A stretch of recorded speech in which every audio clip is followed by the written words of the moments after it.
आप सभी को नमस्कार। एक बार फिर से ज्ञानकोश यूट्यूब चैनल में आप सभी का स्वागत है। आज का जो हमारा विषय है वो है जैन और बौद्ध धर्म से संबंधित प्रश्नोत्तर। अगर आप लोगों को याद है तो हमने जैन धर्म और बौद्ध धर्म को अच्छी तरह से पढ़ लिया है। पिछली वीडियोस में आप लोग इसको देख सकते हैं। अगर आप लोगों ने अभी तक वीडियो नहीं देखी है तो मैं आज की वीडियो के डिस्क्रिप्शन में उनका लिंक डाल दूंगा। आप लोग जैन धर्म और बौद्ध धर्म को जल्दी से विस्तार पूर्वक पढ़ लीजिएगा, क्योंकि जब हम उनको पढ़ेंगे तभी हमारे आज के क्वेश्चन समझ में आएंगे। तो चलिए शुरू करते हैं। आज की जो विषय है जैन धर्म और बौद्ध धर्म से संबंधित कुछ महत्वपूर्ण प्रश्नोत्तर।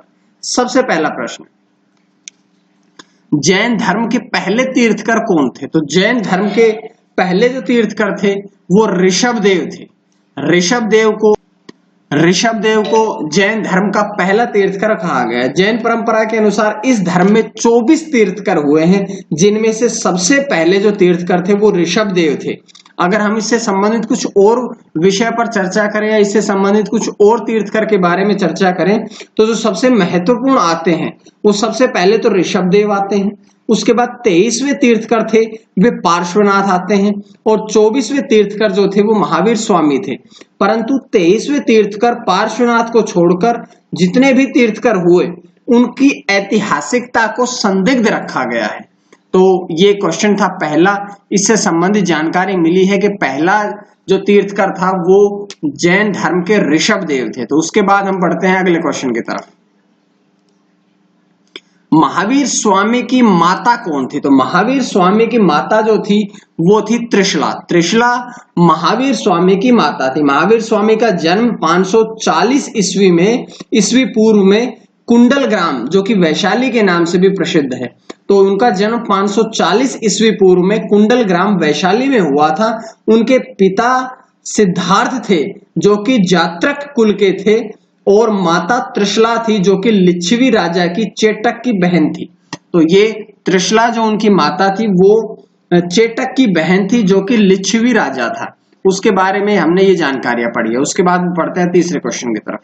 महावीर का जन्म क्षत्रिय वंश में के किस कुल में हुआ था? हमने अभी अभी चर्चा भी की है कि महावीर स्वामी का जो जन्म था, इससे पिछले क्वेश्चन को आप रिवाइज करेंगे तो आप लोगों को पता लगेगा। मैंने अभी कहा था कि महावीर स्वामी का जन्म ज्ञात्रक वंश में हुआ था जो कि वैशाली के निकट कुंडल ग्राम में हुआ था 540 ईस्वी पूर्व में। इनकी माता का नाम पिछले क्वेश्चन में पढ़ा त्रिशला था और पिता का नाम हमने अभी अभी पिछले क्वेश्चन में ही पढ़ लिया है, सिद्धार्थ। तो ये जानकारियां इस क्वेश्चन से थी। उसके बाद अगला क्वेश्चन, गंधार को ग्रीक बौद्ध शैली भी कहा जाता है। इसका सर्वाधिक विकास किसके काल में हुआ? तो इसका सर्वाधिक विकास हुआ था कनिष्क के काल में। कनिष्क के काल में गंधार शैली का सर्वाधिक विकास हुआ था। गंधार कला को ग्रीक बौद्ध शैली भी कहा जाता है, जो कि इसमें लिखा भी है कि गंधार को ग्रीक बौद्ध शैली, तो गंधार को यह भी कहा जाता है। और इसका सर्वाधिक विकास जो है वो कुषाण काल में हुआ था। इसके विषय को बौद्ध परंपरा से ली गई थी। किंतु निर्माण का ढंग जो था, इस शैली को निर्माण का जो तरीका था, जो ढंग था, वो यूनानी तरीके से हुआ था। तो ये जानकारी हमने इस क्वेश्चन से मिलती है। इस क्वेश्चन का आंसर रहेगा सी। उसके बाद हम बढ़ते हैं अगले क्वेश्चन की तरफ। वैशाली पूर्णिमा का दिन बड़ा महत्व रखता है क्योंकि इस दिन क्या हुआ था? तो वैशाली पूर्णिमा का दिन इसलिए महत्व रखता है क्योंकि इस दिन महात्मा बुद्ध का जन्म हुआ था। बिल्कुल सही है। बुद्ध को ज्ञान प्राप्त भी इसी दिन हुआ था, ये बात भी सही है। महात्मा बुद्ध की मृत्यु भी हुई थी, ये बात भी सही है। अर्थात इसका अर्थ ये हुआ कि जो वैशाख पूर्णिमा का दिन है वो इन सभी बातों को इंडिकेट करता है, इसलिए ये इस क्वेश्चन का आंसर होगा डी। उसके बाद हम बढ़ते हैं, क्योंकि देखिए वैशाख पूर्णिमा के दिन भगवान बुद्ध का, गौतम बुद्ध का जन्म 563 ईस्वी पूर्व में हुआ था। 35 वर्ष की अवस्था में उन्हें ज्ञान प्राप्ति हुई थी और बुद्ध पूर्णिमा के दिन ही उन्हें महापरिनिर्वाण यानी कि उनकी मृत्यु हुई थी 483 ईस्वी पूर्व में। तो इसका आंसर डी रहेगा। उसके बाद है आज का अगला क्वेश्चन, निम्नलिखित में से कौन सा जैन मतों का त्रिरत्न नहीं है? तो जैन मतों के त्रिरत्न है, अर्थात 3 रत्न है, उनको माने गए हैं, जो कि कौन कौन से हैं? इनमें कौन सा नहीं है ये पूछा गया है। तो इसमें सम्यक दृष्टि नहीं है, अर्थात जो सी ऑप्शन है वो नहीं है। जो जैन धर्म के त्रिरत्न में आते हैं वो कौन कौन से हैं, तो फिर वे हैं सम्यक दर्शन, सम्यक ज्ञान, सम्यक चरित्र, लेकिन सम्यक दृष्टि जो है वो नहीं आती है। तो ये इस क्वेश्चन से जानकारियां मिलती है। उसके बाद हम बढ़ते हैं अगले क्वेश्चन की तरफ। यात्रियों का राजकुमार किसे कहा गया है? तो यात्रियों का राजकुमार किसे कहा गया है? यात्रियों का राजकुमार कहा गया है व्हेनसांग को। व्हेनसांग को यात्रियों का राजकुमार भी कहा गया है क्योंकि यह हर्षवर्धन के शासनकाल में भारत आया था। इसका मुख्य उद्देश्य क्या था कि जो बौद्ध धर्म के बारे में जानकारी प्राप्त करना ही इसका मुख्य उद्देश्य था, और इसका वर्णन सुयुकी के नाम से प्रसिद्ध है। व्हेनसांग का जो वर्णन है वो सुयुकी के नाम से प्रसिद्ध है, तो इसलिए व्हेनसांग को ही यात्रियों का राजकुमार कहा जाता है। उसके बाद है आज का अगला क्वेश्चन। निम्न में से कौन सा शासक बुद्ध के समकालीन था? तो महात्मा बुद्ध के समकालीन जो थे वो थे बिंबिसार। बिंबिसार महात्मा बुद्ध के समकालीन थे। भगवान बुद्ध के समकालीन में बिंबिसार ही थे, क्योंकि बिंबिसार जो थे वो हर्यक वंश के संस्थापक थे और भगवान बुद्ध के समकालीन भी थे और उनके परिचित, उनके जानकार और उनके मित्र भी थे। तो बिंबिसार जो थे वो इस वंश के महात्मा बुद्ध के समकालीन थे। उसके बाद बढ़ते हैं हम अगले क्वेश्चन की तरफ। महावीर का प्रथम शिष्य कौन था? तो महावीर का प्रथम शिष्य कौन था? यहां पर आता है जमाली, यानी कि सी डी ऑप्शन। जमाली जो थे वो महावीर स्वामी के प्रथम शिष्य थे। और जमाली, मैंने आपको याद हो तो आप लोगों को वीडियो में भी समझाया था, तो कि जमाली जो थे वो महावीर स्वामी के दामाद भी थे। पहले शिष्य के साथ साथ में महावीर स्वामी के दामाद भी थे। तो ये जानकारी इस क्वेश्चन से मिलती है। उसके बाद अगला क्वेश्चन, वर्धमान और महावीर स्वामी वर्धमान महावीर और किस नाम से प्रसिद्ध थे? तो जो वर्धमान महावीर थे वो जिन के नाम से भी प्रसिद्ध थे, अर्थात कैवल्य प्राप्त हो जाने के पश्चात महावीर स्वामी के कैवलिन जिन यानी कि विजेता एवं निर्ग्रंथ बंधन रहित कहलाए। तो इसके साथ साथ महावीर स्वामी को जिन निर्ग्रंथ भी कहा गया है। लेकिन यहां पर देखिए जिन शब्द है, तो इस जिन शब्द का अर्थ क्या है? इस जिन शब्द का अर्थ है विजेता। तो आप लोग ध्यान रखिएगा कि महावीर स्वामी जो थे वो वर्धमान के नाम से भी, जिन के नाम से भी, क्योंकि जिन का अर्थ होता है विजेता, और इसके साथ साथ एक और भी नाम था कि निर्ग्रंथ। निर्ग्रंथ का अर्थ होता है बंधन रहित। निर्ग्रंथ भी महावीर स्वामी को कहा गया है। तो ये जानकारी इस क्वेश्चन से मिलती है। उसके बाद है तिब्बत में बौद्ध धर्म का प्रचार करने वाले बौद्ध भिक्षु कौन थे? तो तिब्बत में बौद्ध धर्म का प्रचार करने वाले बौद्ध भिक्षु थे पद्म संभव। तिब्बत में बौद्ध धर्म का प्रचार करने का जिम्मेदारी जो थी वो बौद्ध भिक्षु पद्म संभव को मिली हुई थी। तो ये पद्म संभव जो थे उन्होंने तिब्बत में जाके बौद्ध धर्म का प्रचार किया था। वहां पर जाकर के बौद्ध धर्म के बारे में उन्होंने ज्ञान प्रदान किया था। उसके बाद है अगला क्वेश्चन, भारत में जैन धर्म का संस्थापक कौन थे? तो महावीर, जो जैन धर्म थे उनके संस्थापक महावीर स्वामी थे। और अगर बौद्ध धर्म की बात की जाए तो बौद्ध धर्म के संस्थापक जो थे वो गौतम बुद्ध थे। तो ये दोनों क्वेश्चन, क्योंकि जैन धर्म और बौद्ध धर्म के हम एक साथ में क्वेश्चन पढ़ रहे हैं, तो इसके बारे में आप लोग ये जानकारी प्राप्त कर लीजिएगा। उसके बाद है अगला क्वेश्चन, किस कुषाण शासक ने बौद्ध धर्म को संरक्षण प्राप्त था? किस कुषाण शासक से बौद्ध धर्म को संरक्षण प्राप्त था? उसके बाद इसका आंसर रहेगा सी, कनिष्क। अभी अभी हमने बात भी की थी कि कनिष्क जो थे कुषाण शासक थे और बौद्ध धर्म को महान संरक्षकों में से, उन्होंने बौद्ध धर्म का संरक्षण जिन्होंने किया था उनमें से एक जो थे वो कनिष्क भी थे। इसी के शासनकाल में चतुर्थ बौद्ध संगीति का आयोजन कश्मीर में हुआ था। कश्मीर में भी कहा, कुंडलवन में। अगर आप लोगों को याद हो तो हमने बताया था कि बौद्ध धर्म की 4 संगीतों का आयोजन किया गया था, जिसका हमने आपको एक ट्रिक भी दी थी, रावे पाक।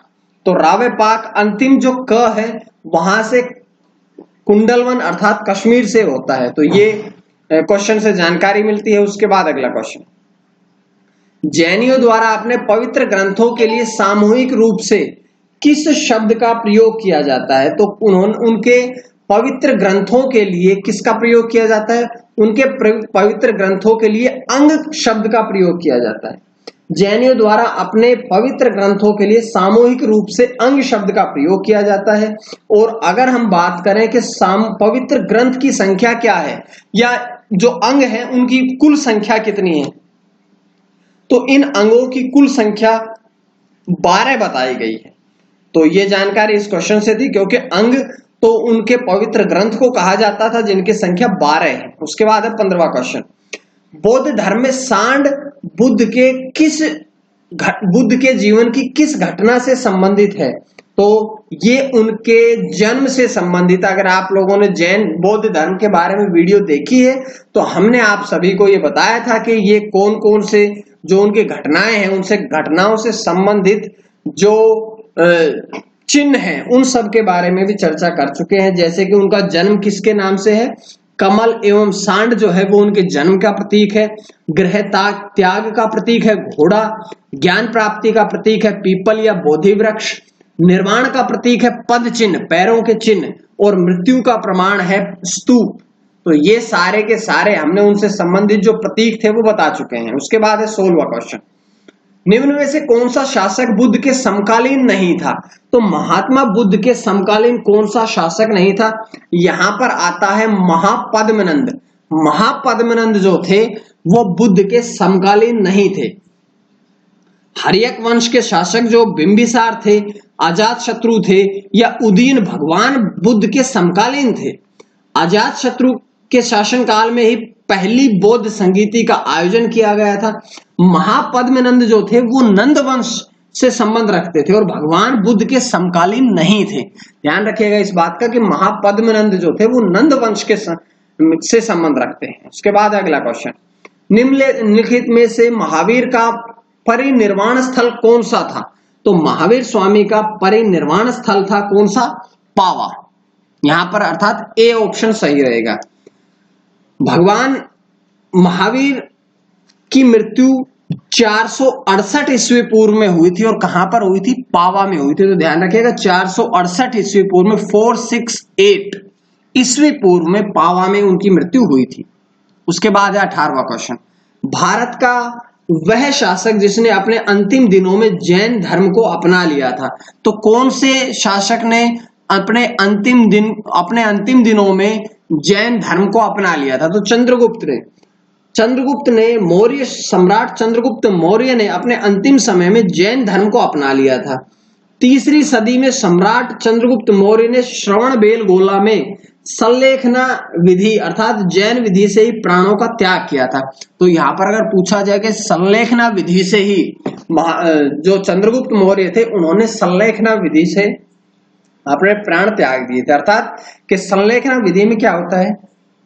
इस विधि के अंतर्गत भोजन त्याग दिया जाता है और उससे प्राणों की समाप्ति हो जाती है। तो इस विधि से उन्होंने अपने प्राणों को समाप्त किया था। उसके बाद है प्रथम बौद्ध परिषद कहाँ आयोजित की गई थी? तो प्रथम बौद्ध परिषद कहाँ आयोजित की गई? अगर आप लोगों को याद हो तो हमने ये कहा था कि एक बार दोबारा से मैं रिवाइज करता हूं, रावेपाक अर्थात पहली राजगृह में, दूसरी वैशाली में, तीसरी पाटलिपुत्र में और चौथी कश्मीर कुंडलवन में। तो यहां पर बात हो रही है कि पहली बौद्ध समिति, तो पहली बौद्ध समिति रावेपाक के अनुसार राजगृह में आयोजित की गई थी। और अगर हम इसके बारे में और भी क्वेश्चन पढ़ना चाहते हैं तो प्रथम बौद्ध परिषद का आयोजन 483 ईस्वी पूर्व में राजगृह में हर्यक वंश के शासक अजात शत्रु के समय में महाकश्यप की अध्यक्षता में हुआ था। देखिए कितने क्वेश्चन मिले हैं। 483 ईस्वी पूर्व में हुई थी, राजगृह में हुई थी, उस समय हर्यक वंश शासक अजात शत्रु के शासनकाल में हुई थी और इसकी अध्यक्षता किसने की थी? महाकश्यप ने इसकी अध्यक्षता की थी। तो ये आप लोग जरूर याद रखिएगा। और इसके बाद है अगला क्वेश्चन, बुद्ध के उपदेश किस भाषा में है? तो महात्मा बुद्ध के उपदेश जो है वो पाली भाषा में है। लेकिन अगर हम बात करें कि महावीर स्वामी के उपदेश कौन सी में है, तो महावीर स्वामी के उपदेश प्राकृत में है, लेकिन महात्मा बुद्ध के उपदेश जो है वो पाली भाषा में है। तो ये जानकारी हमें आज की वीडियो से मिलती है। इस वीडियो में हमने बौद्ध धर्म और जैन धर्म से संबंधित प्रश्नोत्तर पढ़ लिए हैं। तो उम्मीद है आप लोगों को ये प्रश्नोत्तर पसंद आए होंगे। और भी अगर आप लोगों को कोई इंक्वायरी हो तो आप लोग कमेंट बॉक्स में कर सकते हैं। आज के लिए इतना ही। देखिए, इन सब बातों को ध्यान रखते हुए हमने पहला जो यहां तक पढ़ लिया है, प्रागैतिहासिक काल, सिंधु घाटी सभ्यता, हड़प्पा सभ्यता, वैदिक काल, बौद्ध धर्म, जैन धर्म।